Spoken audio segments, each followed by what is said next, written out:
5 reasons why you need to read the trust deed. This is the last episode of the series. Thank God. I'm totally over the trust deeds and will be very glad to move on to another topic next week. So reason number 5 is to check what exactly needs to be done to make a distribution to a beneficiary. So usually people think that it's just the trustee exercising its discretion by preparing a trustee distribution resolution by 30 June or by the end of the income year of the trust. But some deeds are very unique, and it totally depends on the person who was drafting the deed at the time or who was giving instructions to that person. For example, the deed may require that this resolution be made by a specific time, such as 10 days before the end of the income year, or something random like the 29th of June, right? Also, some deeds require guardian consent prior to making a distribution. A guardian is like the protector of the trust and keeps the trustee in line so that the purpose of the trust is met. So the trustee needs to check in with the guardian prior to doing important stuff like making a distribution. And the trust deed will say what decisions will require guardian consent. So it's very important to check the deed to ensure all the requirements are met before making a distribution, whether it's guardian consent or that the resolution needs to be prepared by a specific time, or something else completely random. So read the deed. You also may be wondering, what happens if the trust deed instructions are not followed? Who cares? It's just a formality, right? You need to care, because if the deed instructions are not followed when making a distribution, the distribution may be invalid.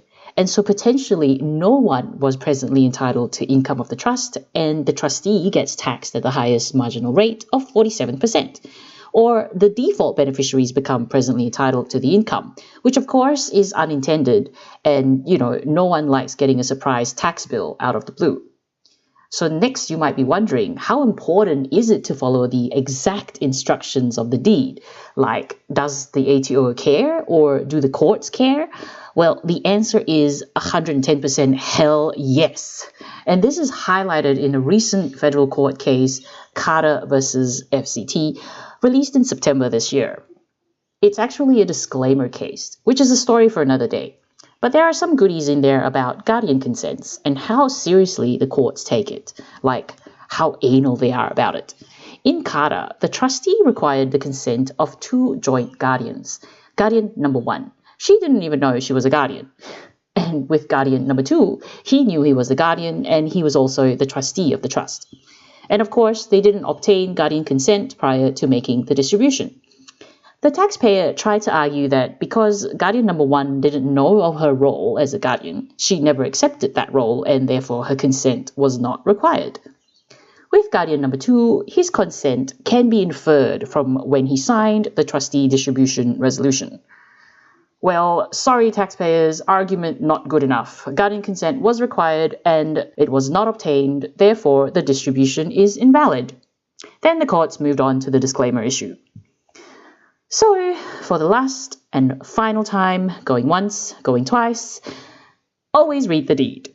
I hope you've enjoyed this tax nugget. Feel free to drop me a line if you want me to cover other topics. I'm thinking of tackling trust disclaimers next, which is quite a hot topic recently.